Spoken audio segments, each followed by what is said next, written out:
Question, Commissioners. I presume that Administrator Hankey got a copy to you of the petitions filed with him by the Fire Bill Sedlacko group. Any reaction? I have no reactions on that. We appreciate the public interest on that and on any issues. Is it a dead issue now? Well, as discussed, again, and I think it was thoroughly discussed at last week's meeting, a statement of the appropriate facts as to the background of this was read by Mr. Bickus. As indicated in that statement, Mr. Sedlacko had been disciplined back in July or August. The incident actually happened in July. I think that was another area of some confusion with regard to the information or other issues, again, that were described by him. The matter was, as was discussed, reviewed by the prosecutor, and there was no finding or apparent basis for finding for any criminal charges or abuse charges. That being the case, we, of course, again, as stated, are always interested in improving the quality of our services. We're interested in improving the quality of those services to the dog warden's office and the services that they provide to the constituents of Stark County. As with any other department, Mr. Hankey did go out there on Friday and spent the day out there.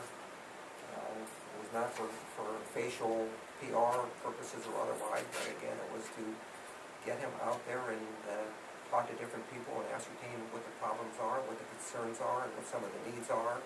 And we will continue to monitor what is going on at the dog warden's office, and we are always open and available to input on that subject.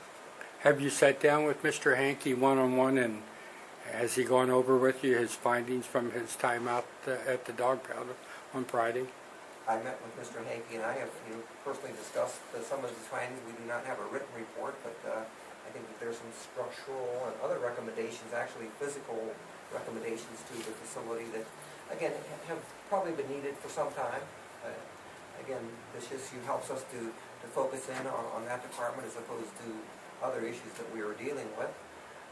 But I think that we're looking at HVAC requirements and needs out there, which have been long-standing, and again, and have been really postponed primarily because of budgetary issues.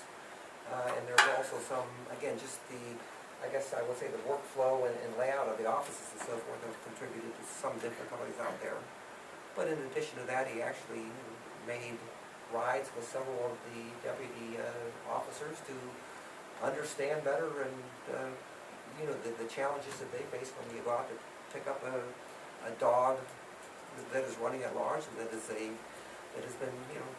the source of a complaint by some other neighbor and so forth. That is the source of the complaints for these dogs. So I don't think on their own go out and look for dogs to pick up, but they are actually. They do sometimes. Actually, in the course of my riding, you run upon some dogs and stop to try to get them to those that are running loose, of course. But they receive quite a number of calls. Will there be a written report? What were you planning to do? I'm not planning to give any written report. I was simply going to report to you individually on it as I did, and move forward from there. Were there any recommendations on personnel actions? Well, I wouldn't. Frankly, I wouldn't discuss personnel actions publicly. Normally wouldn't. I certainly observed personnel. We talked about personnel. I did with the dog warden, but made no recommendations to the commissioners.